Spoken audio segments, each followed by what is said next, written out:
Saka 1206 atau bertepatan dengan tahun 1284 Masehi, kekuasaan Prabu Kertanegara mencapai puncaknya ketika pasukannya yang terkenal gagah berani itu mampu menaklukkan kerajaan Guru, Bakulapura, Pahang, kerajaan Sunda, dan Madura. Keinginannya untuk menaklukkan Swarnabumi pun terlaksana dengan paripurna berkat kegagahan para senopati dan panglima-panglimanya yang gagah berani. Dalam ekspedisi ke Swarnabumi, Dyah Wijaya dan Ardaraja, menantu Prabu Kertanegara, ikut mengambil perang.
Sebagai tanda kemenangan Singosari atas Swarnabumi, didirikanlah patung Amogapasa dengan prasasti peringatan atas nama Prabu Kertanegara.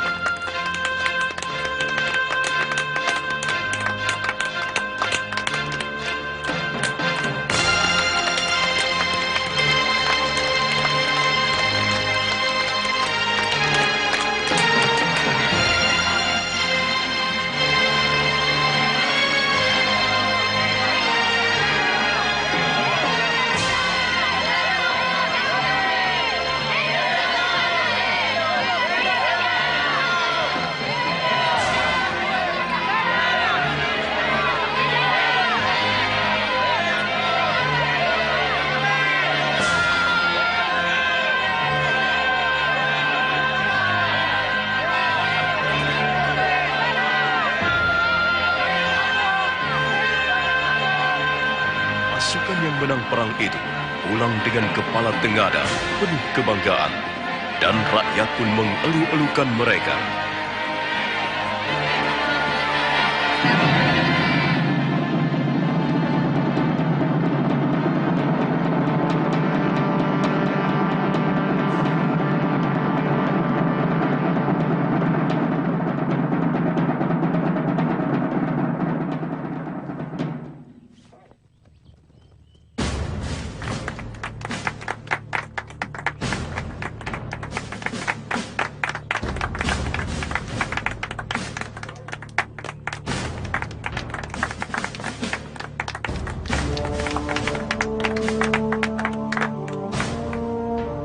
Prasasti Camunda ini sebagai tanda terima kasihku kepada prajurit-prajuritku yang dengan gilang gemilang meramah mancanegari dengan kapal-kapal samudranya yang perkasa. Kalian menjadi saksi bahwa Singosari bukan cuma tempurung yang mengapung di Muara Sugalu, tapi sebuah jajaran kapal perang yang ditakuti negara-negara lain sampai jauh ke seberang sana. Negeri Pahang, Bakulapura, Sunda, dan Madura semua bertekuk lutut di bawah duli Singasari. Arca Amogapasa yang berdiri anggun di tanah Swarnabumi adalah bukti yang tidak bisa disangka lagi akan kekuasaanku. Semua itu Karena jasa kesatria-kesatria dan prajurit-prajurit Singasari yang dengan gagah berani menerjang gelombang lautan, menghajar lawan yang tidak mau tunduk kepadaku.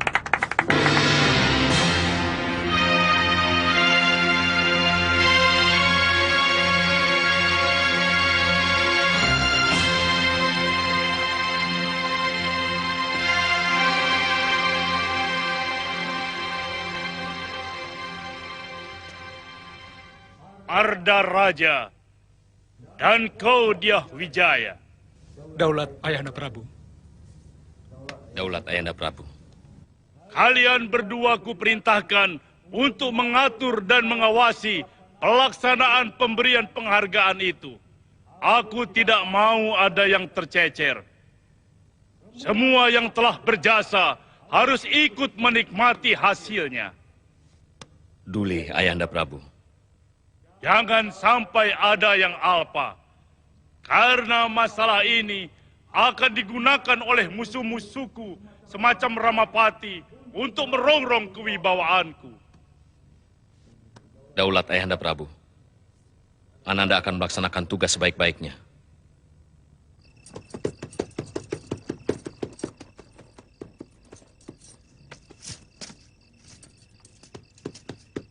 Saya mau bertemu dengan Raden Pranaraja. Ada pesan dari Raden Dyah Wijaya. Tunggu sebentar.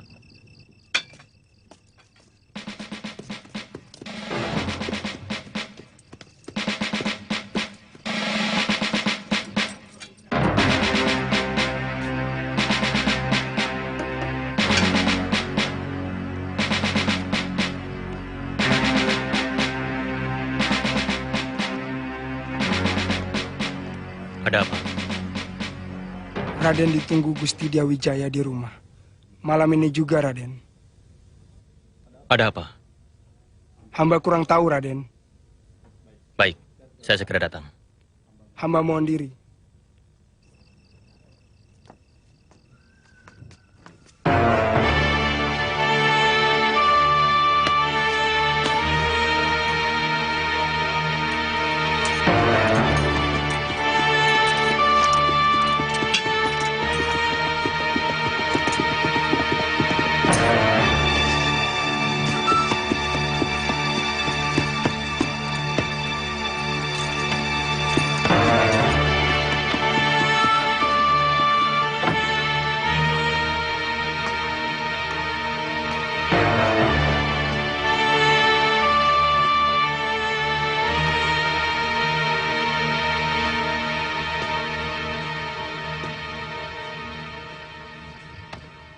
Raden memanggil hamba. Begini, Paman Pranaraja. Gusti Prabu menginginkan siapapun yang berjasa pada kemegahan Singosari harus diberikan penghargaan. Ada satu orang yang terlupa untuk diundang, yang sebenarnya tidak kecil jasanya.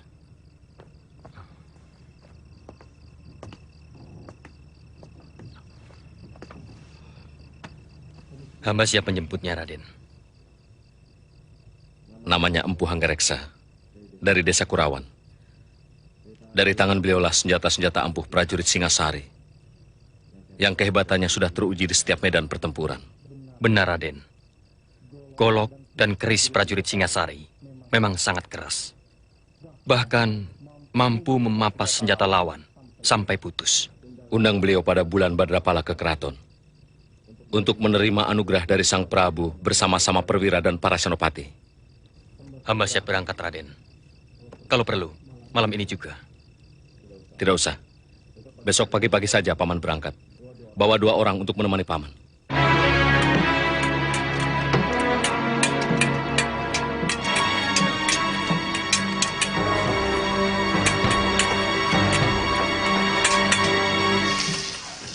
Tabir pelangi di langit Kurawan. Laksanakan selendang bidadari kayangan. Rambutnya legam tergerai di pangkuan. Ingin ku belai dia dalam pesona kayangan. Gelisah rencanaku. Sudah! Sudah! Hentikan syairmu itu, Dwi Pangga. Bosan aku mendengarnya. Kalau kau mau bersair terus, sana di tengah hutan atau di puncak gunung. Gelisah rencanaku membakar angan.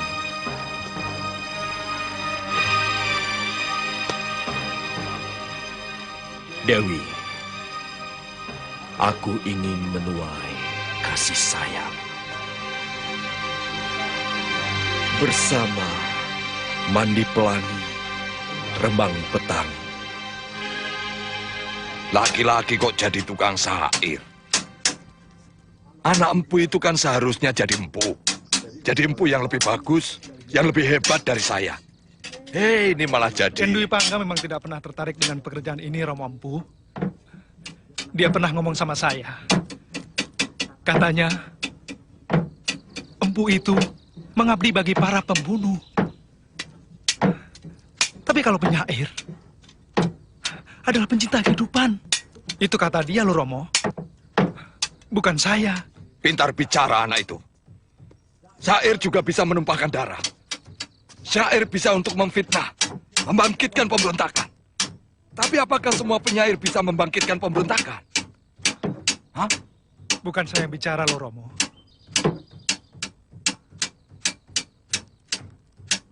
Dan Dwi Pangga. Semua itu tergantung orangnya.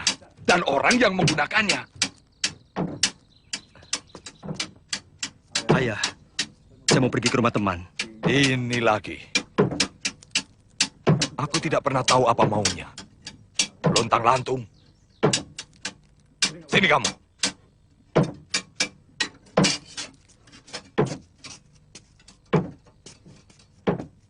Di sini tempatmu. Bara api dan besi akan menempa dirimu menjadi manusia tangguh. Paham? Bagus. Menjadi empu itu tidak hina. Bahkan para kesatria menaruh hormat. Ini adalah pekerjaan orang-orang mulia.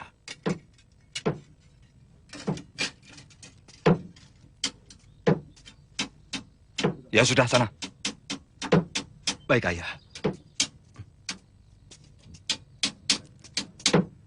Mereka tidak sadar bahwa kehormatan keluarga, kecukupan harta yang mereka nikmati dari bayi, adalah karena keempuanku dalam membuat senjata. Yang paling kukagumi adalah sikap Sang Prabu. Beliau bersedia menundukkan wajah untuk mengucapkan rasa terima kasih kepada bawahannya. Belum pernah ada seorang raja pun yang mau melakukan hal itu. Pangkatmu juga dinaikkan, Jarawaha? Ya, saya sudah digolongkan ke dalam jajaran perwira tinggi. Saya jadi perwira muda, Raden. Hampir-hampir saya tidak bisa tidur mendengar berita itu. Itulah kearifan Sang Prabu. Dan berita gembira itu beliau tuliskan dalam prasasti Camunda. Kurawan ke arah yang mana, Gangadara? Yang ke kanan, Raden. Ayo, usahakan kita tidak kemalaman.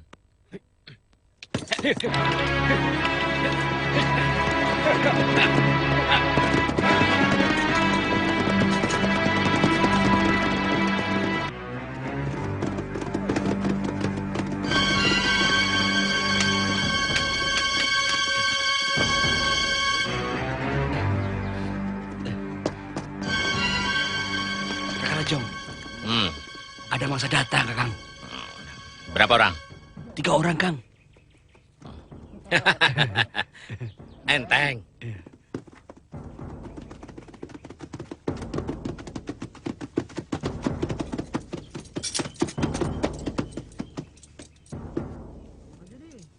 Kita harus cari jalan lain.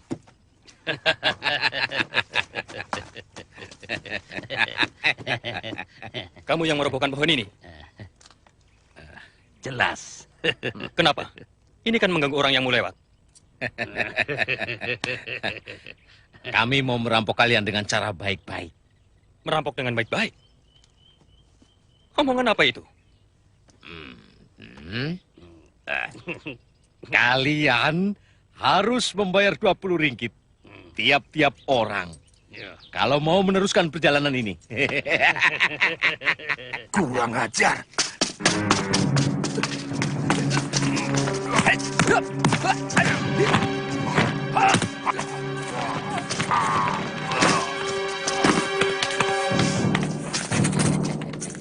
Kurang ajar.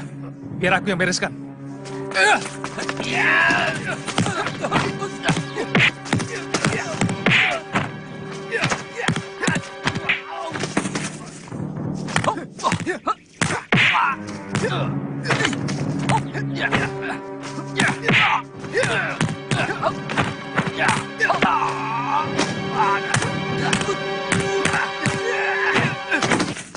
Kalian telah berani melawan prajurit Singasari, berani melawan kerajaan.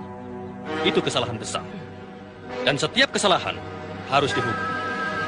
Ampun, Tuan. Tadinya saya juga tidak mau mengganggu, Tuan. Artinya, pekerjaanmu memang merampok, bukan? Ampun, Tuan. Kalian akan berhenti menjadi rampok kalau tangan kalian sudah... Ayo, ulurkan tangan kalian. Ayo cepat. Ayo.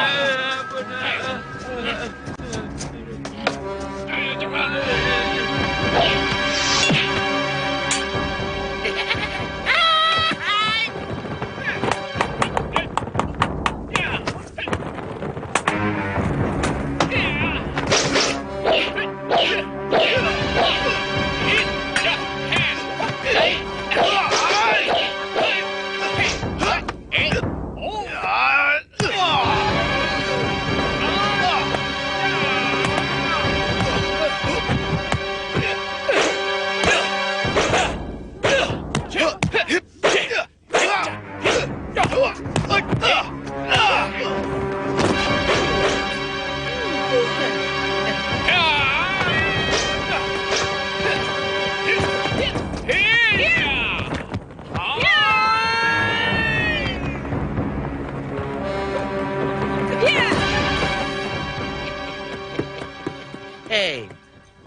Kalian mau apakan mereka?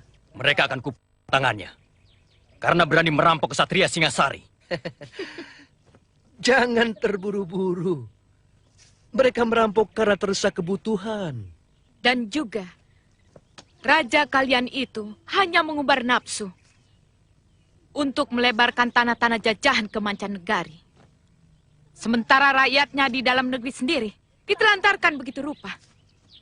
Kurang ajar. Hah? Jangan mentang-mentang di hadapan saya. Saya tahu kalian semua sedang mabuk kemenangan. Saya harap Tuan jangan ikut campur.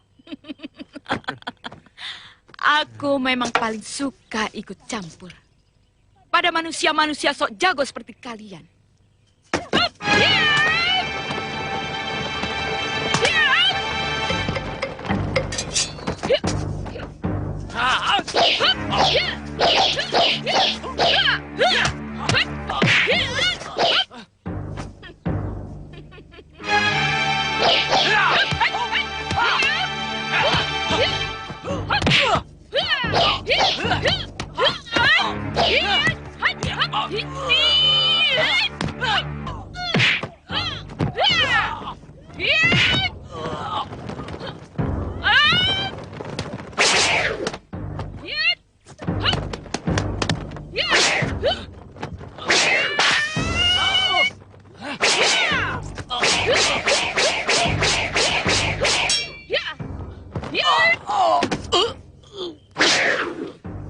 Ganggadara, Jarawaha, kemari.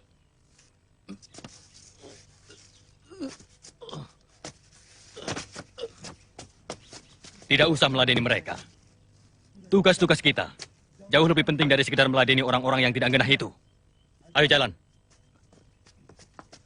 Tunggu. Justru saya orang yang paling genah dan jelas. Perkenalkan, saya Empu Tong Bajil. Dan ini... Aku Dewi Sambi. Cepat catat dalam ingatan kalian. Catat? Kalau kalian masih kurang puas. Puas? Aku akan meladeni nafsu berkelahimu sampai tuntas.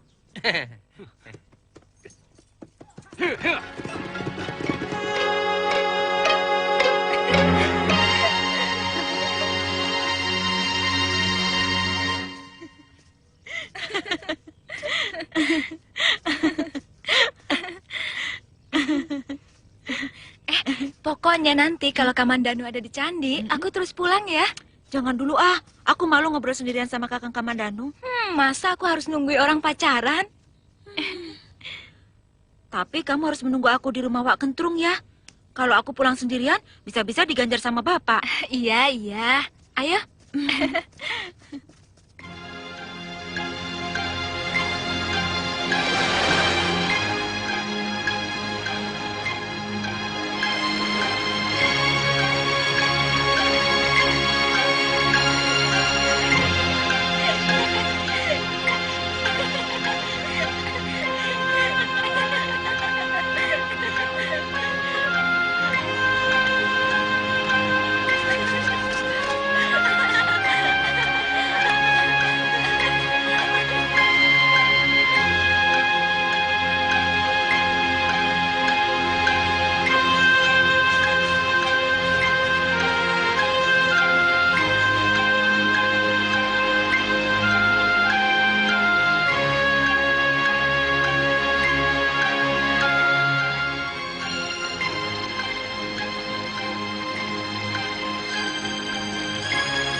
Dia sedang menunggumu.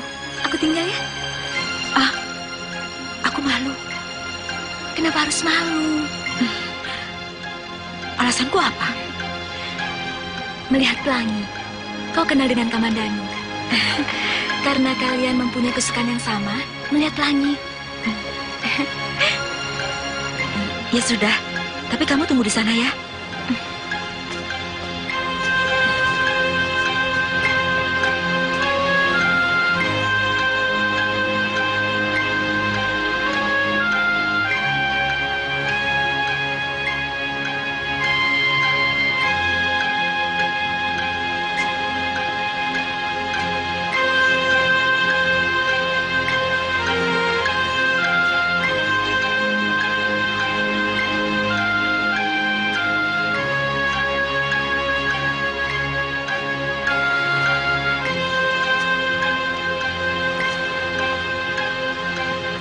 Kalau mau lihat pelangi, paling indah tempatnya di sini. Nanti aku mengganggumu. Tidak, aku jadi ada kawan.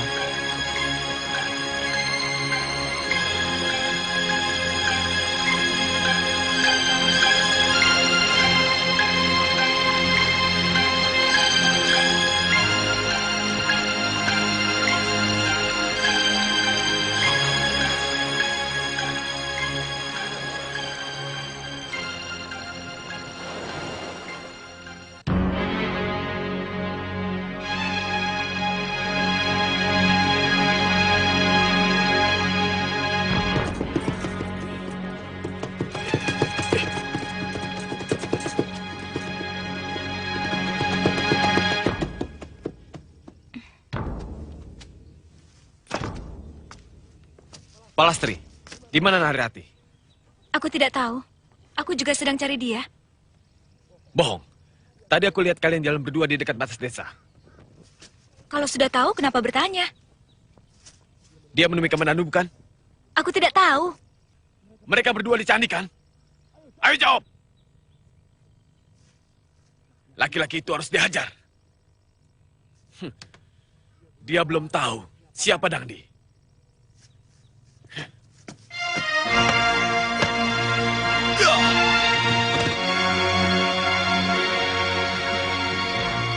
Kami sudah bersahabat sejak kecil. Bapaknya kepala desa di Manguntur. Tapi sepertinya dia mencintaimu. Aku tidak pernah suka kelakuannya. Sok mengandalkan kekayaan orang tua. Dan merasa dirinya yang paling ganteng di seluruh Manguntur. Apakah dia pernah mengganggumu?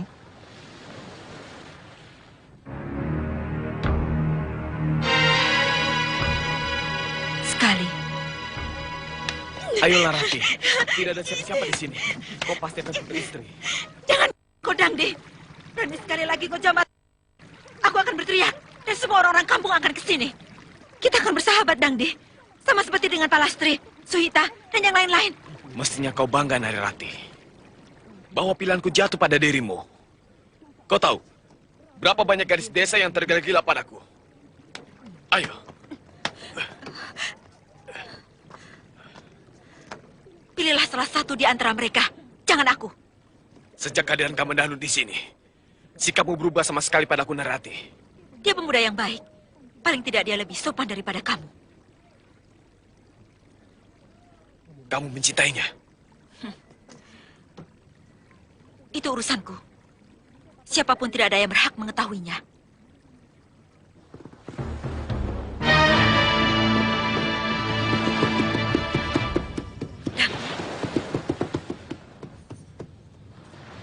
Tidak usah takut. Kamandanu, lancang kau berani membawa kekasihku. Kau tahu siapa aku? Anak kepala desa Manguntur yang pernah mau berbuat keji. Seorang gadis suci. Kurang ajar kamu. Turun. Kita selesaikan urusan ini secara laki-laki. Bagiku, Narirati adalah sebuah harga diri. Apa-apaan kamu, Dangdi? Aku tidak pernah ada urusan dengan kamu, kecuali persahabatan. Ayo, Kamandanu. Atau nyalimu lebih kecil dari tikus. Ayo. Tidak perlu. Kenapa? Kamu takut? Kakang, janganlah Deni Kakang. Dia licik. Sekali-sekali mulutnya yang berlebihan itu perlu diberi pelajaran.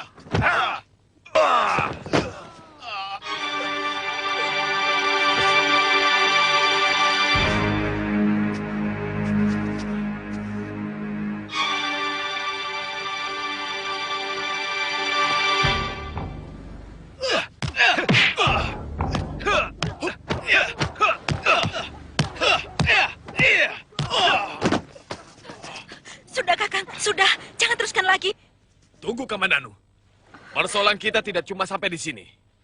Luka di kening ini harus kau bayar lebih mahal.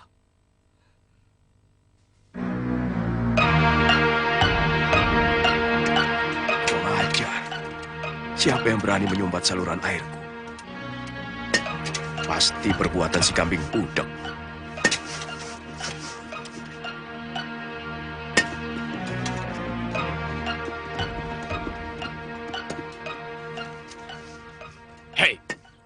Kau tahu di mana rumah Empu Anggareksa? Dasar maling.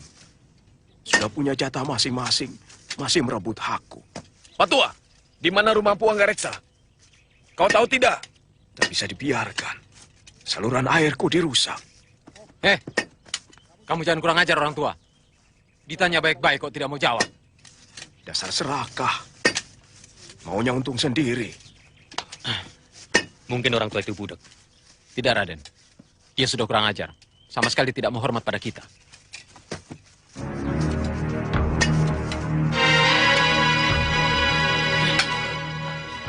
Ini lagi. Kamu mau membela si serakah itu ya? Hah? Kamu jangan kurang ajar, Pak Tua. Kamu tahu siapa kami? Kamu sudah berani melecehkan prajurit Singasari.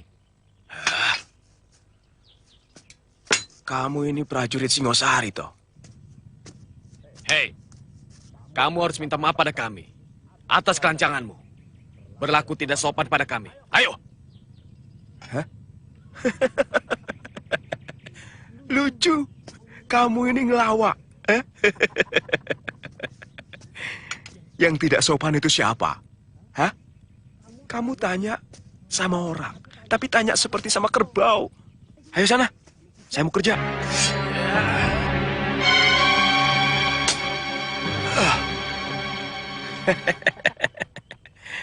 Kok prajurit pedangnya kalah sama paculku? Benar-benar mau mampus orang ini.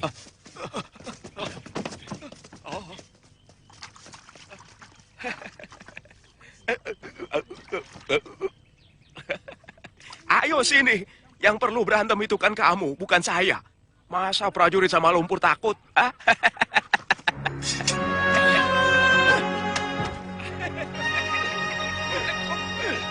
Berhenti! Berhenti!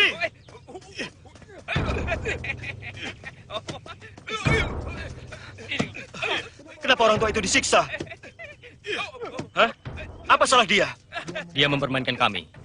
Ditanya baik-baik, malah meledek kami. Tuan-tuan mau menanyakan apa? Mungkin saya bisa menolong. Kamu tahu rumah Empu Hanggareksa? Iya, dia ayahku. Ayo, antarkan aku ke sana. Baiklah, mari.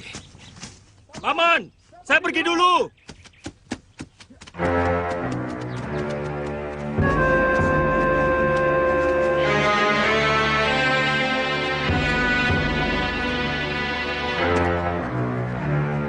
Pasti mau memesan senjata pusaka lagi.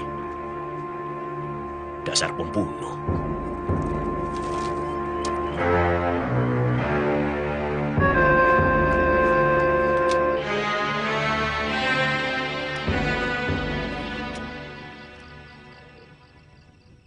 Dia memang kurang genah. Cara berpikirnya kadang-kadang aneh. Anak Tuan tadi memanggilnya paman. Apa memang Tuan masih tersangkut hubungan kerabat dengan orang itu? Oh tidak. Tidak ada hubungan keluarga sama sekali. Memang, dulu kami pernah jadi sahabat. Tapi sudah lama kami tidak pernah bertemu. Walaupun kami tinggal di satu desa. Mungkin benar kata Tuan tadi.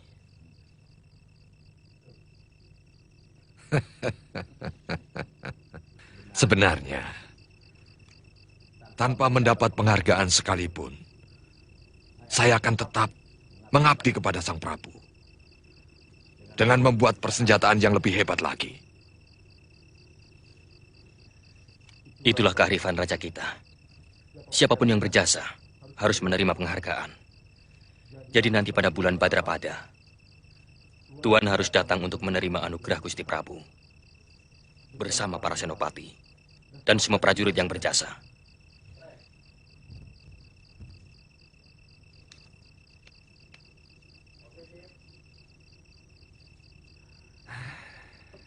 Kadang-kadang seperti mimpi. Orang desa seperti saya mendapat penghargaan dari raja.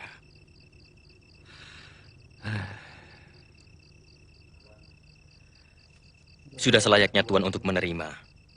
Sebab tanpa senjata bantuan Tuan, pasukan Singosari tidak akan segagah seperti sekarang. Sebab keberanian saja tidak akan cukup kalau tidak dibantu oleh senjata yang juga bagus.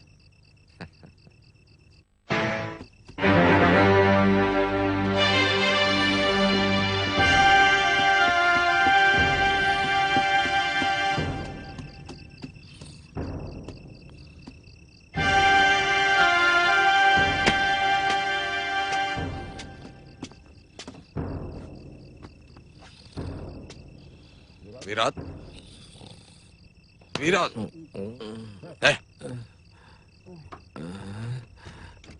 Tuhan. Guru ada di dalam? Sedang pergi, Tuhan.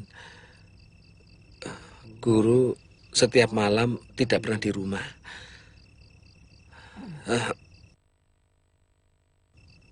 Lalu pergi. Begitu terang tanah, baru dia pulang, Tuhan.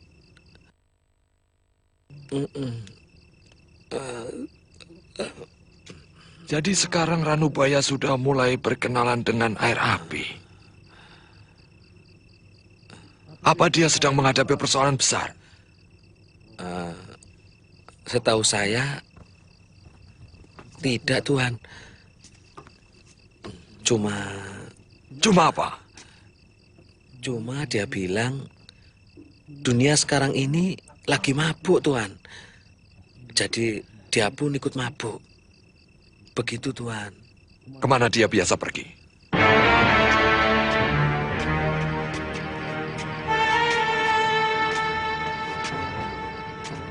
Nah, di atas batu itu biasanya Guru berada, Tuan, sambil menikmati bulan yang memantul ke sungai. Apa yang dilakukan malam-malam di tempat seperti ini? Ya itulah, Tuan. Guru itu sering berlaku aneh. Aneh? Iya. Beliau itu punya kegemaran yang tidak jamak dilakukan oleh orang lain. Katanya, Tuan, dengan menikmati rembulan, kita akan bisa menyadari bahwa manusia itu sangat kecil dibandingkan dengan alam semesta. Dengan begitu, kesombongan pun akan sirna. Ya, ternyata dia tidak ada di sini. Sekarang, kau antarkan aku ke Gua Bukit Jamur. Tuan, kenapa tidak menunggu besok pagi saja, toh? Tidak bisa, Wirot. Besok pagi-pagi aku harus sudah ada di Singosari. Ditunggu oleh Gusti Prabu Kertanegara. Kenapa kau menjadi takut? Di pohon besar dekat goa, ada hantu gentayangan yang selalu mengganggu orang, Tuan. Kau tunjukkan saja tempatnya. Aneh. Kakang Ranubaya mendidik murid seperti ini. Kenapa dibiarkan jadi penakut? Tuan ikuti saja jalan setapak itu, Tuan. Terus lurus. Nah, nanti di balik bukit itu akan kelihatan bukit berbentuk payung raksasa.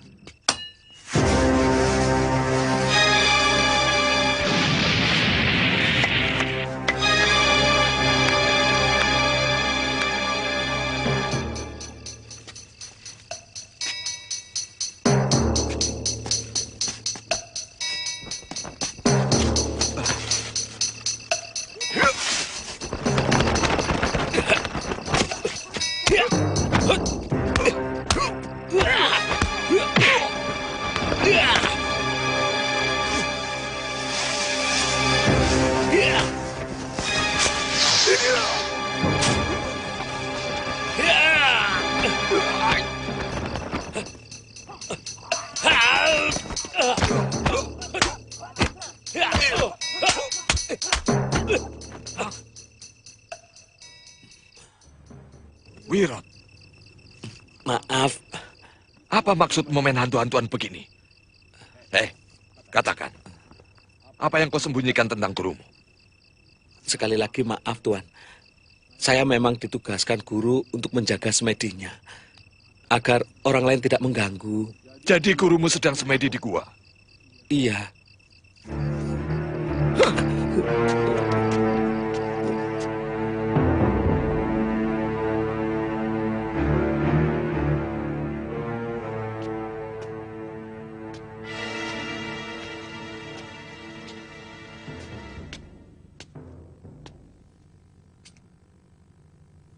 Kakang Ranubaya. Maaf, Kakang. Maaf. Ini aku, Hanggareksa.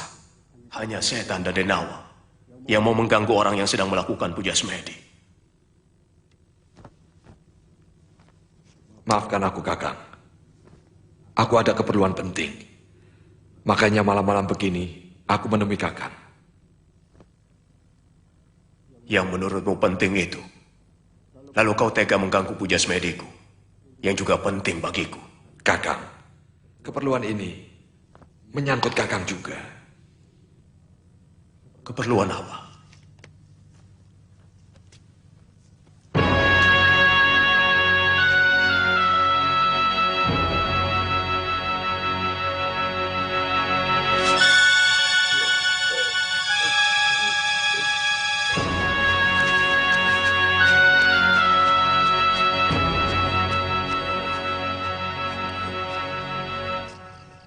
Aku yakin prasasti Camunda cukup menjadi bukti bahwa Sang Prabu adalah benar-benar manusia bijak. Ini merupakan kesempatan yang baik untuk kita, Kakang. Maksudmu, aku kau suruh mengabdi kepada Kertanegara? Kita bersama-sama membangun negara ini, Kakang. Hanggareksa, kalau selama ini aku mau membantumu membuatkan senjata-senjata pusaka, sama sekali bukan karena Kertanegara. Semua kulakukan karena persaudaraan kita. Hanya karena hormatku kepada guru yang menyuruh kita selalu bahu-membahu. Nah, memang amanat guru harus kita junjung tinggi, Kakang. Kita bersama-sama menyambut penghargaan Sang Prabu. Hanggareksa, aku melihat akhir-akhir ini kau sudah mulai berubah. Kau sudah mulai hormat dan mabuk kekayaan. Kakang keliru. Aku masih tetap Hanggareksa yang dulu. Adik seperguruan Kakang. Wujudmu mungkin iya. Tapi jiwamu sudah sangat begitu berubah. Kau sudah mulai menikmati hidup mewah dan mabuk kehormatan. Itu sebabnya, mengapa kau gembira mendapat undangan dari Kertanegara untuk menerima anugerah? Apa salah orang menjadi bangga karena mendapat anugerah raja yang tidak semua orang bisa mendapatkannya? Untukmu mungkin tidak. Tapi tidak bagiku. Ada dua hal kenapa aku tidak mau mengabdi kepada Kertanegara. Satu, karena Kertanegara mewariskan watak Ken Arok yang nakal. Dan kedua, aku melihat senjata-senjata pusaka ciptaanku penuh lumuran darah manusia. Hanya untuk memuaskan raja yang haus kekuasaan. Jadi, aku telah gagal datang kemari, Kakang. Kau telah gagal. Bahkan sebelum kau keluar dari pintu rumahmu. Aku masih tetap menunggumu, Kakang. Kalau sewaktu-waktu Kakang berubah. Aku tidak akan bisa berubah, Hanggareksa.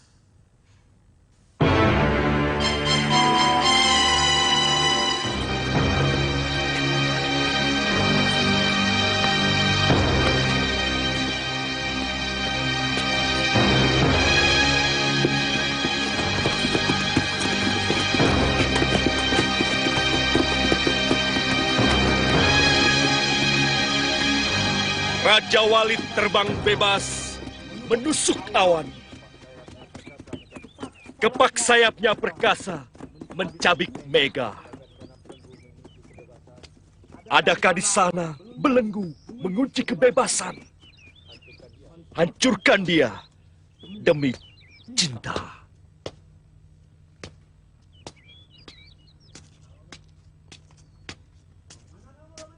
Mau kemana kau, Kamandanu? Menyusul Raja Walimu, membelah langit, menghirup kebebasan. Jangan mabuk kebebasan. Sebab yang bebas di dunia ini hanya binatang. Kebebasan lepas dari segala tekanan dan keharusan sepihak. Jelas, aku akan menagih dendam atas luka di keningku ini. Apa kau perlu membawa teman? Hanya karena urusan yang sepele ini? Hah? Aku selalu memberi lebih pada siapapun. Karena aku ingin kamu selalu kecewa dan sakit hati.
Akan kubuktikan ancamanku tadi.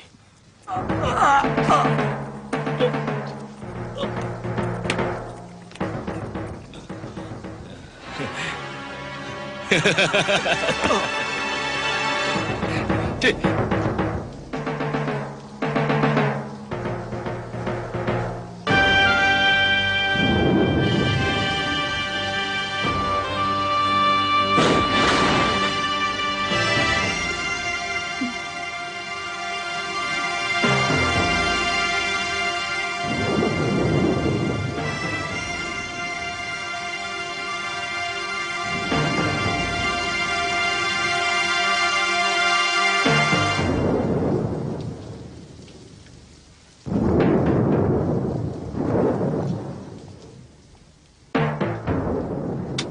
Nyi, jangan mondar-mandir terus.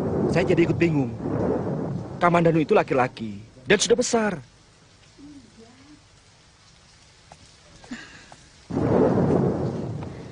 Tapi tidak biasanya dia pulang malam.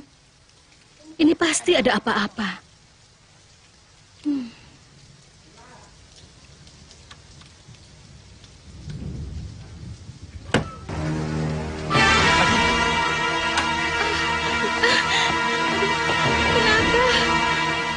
Siapa yang berani berbuat seperti ini terhadapmu, Gen? Kenapa kau pilih jalan kekerasan, adik Kamandanu? Kekerasan yang membuahkan kekerasan yang lain. Sebab dendam hanya bisa disiram dengan pembalasan. Dan pembalasan menumbuhkan dendam baru.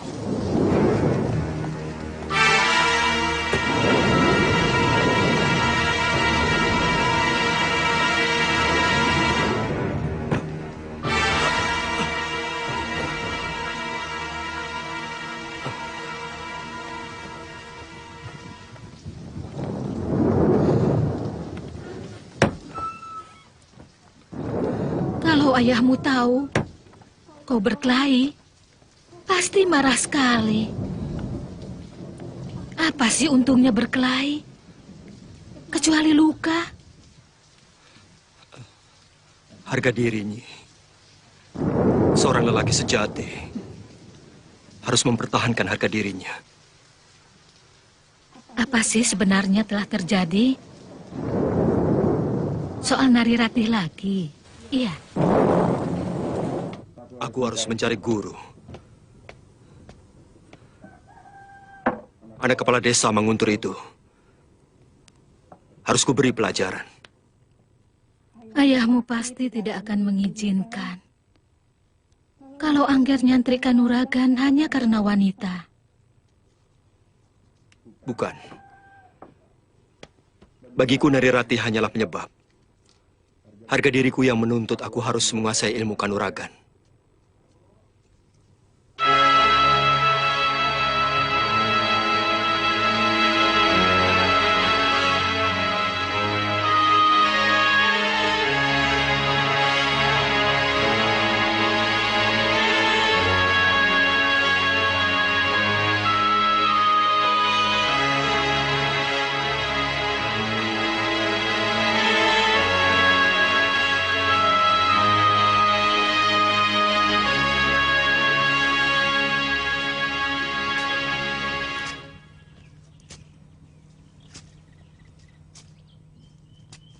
Dari tadi kamu murung terus.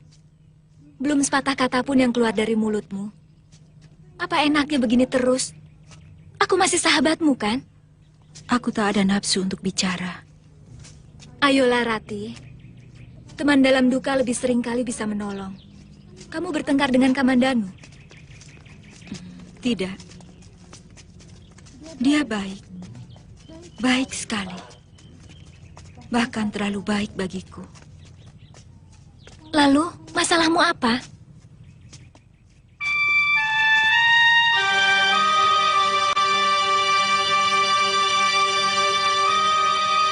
Aku tahu. Adi sedang ada masalah dengan dia. Aku bersedia membantumu. Kalau Adi membutuhkan. Kanda, ini urusan pribadi. Aku tidak mau siapapun ikut campur.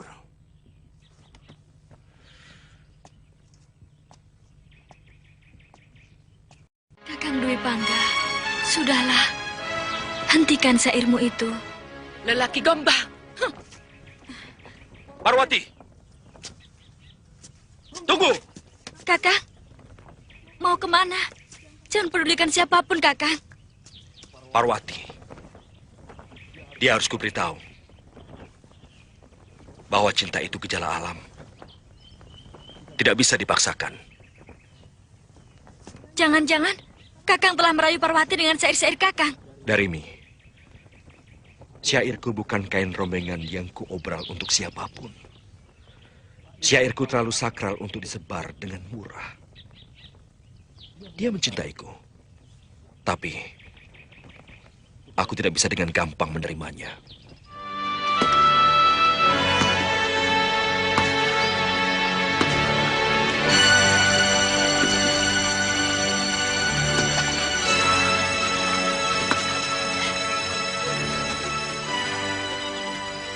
Ada apa, Parwati?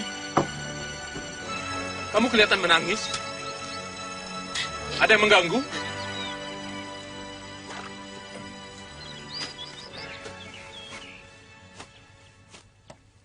Ada apa, Parwati? Ada yang mengganggu kamu?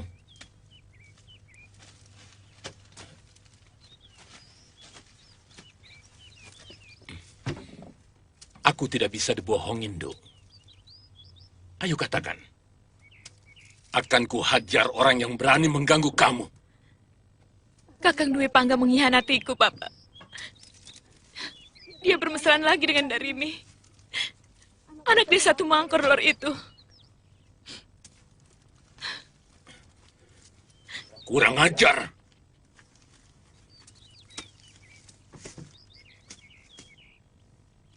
Dia akan mendapat ganjaran yang setimpal.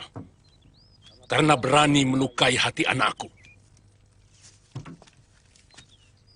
Jangan, Bapak. Aku mencintainya. Tidak. Kamu tidak mencintai dia. Kamu sedang terbujuk oleh mulut yang penuh bisa ular itu. Dan kamu akan lebih kecewa lagi. Karena lelaki pengobrol janji itu lebih buruk dari kaum pria biasa.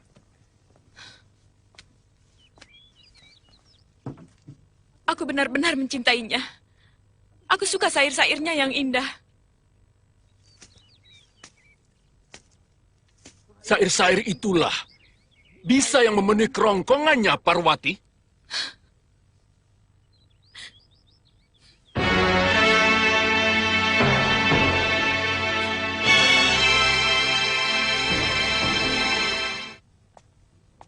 Ada apa?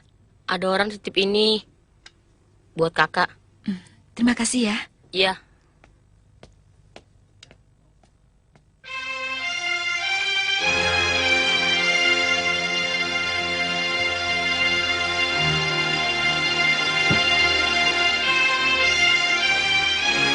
Kubuka daun jendela. Terbentang malam dihiasi candra kartika. Bulan Waisa sekarang 10 kali rumahmu kujelang. Pintunya masih rapat terkunci dari dalam. Kapan kau buka untuk maafku? Wahai Puspa Kayangan.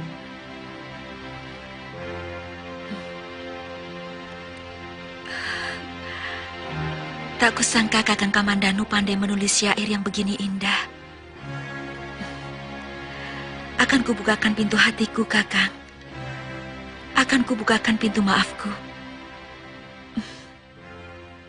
Dwi Pangga!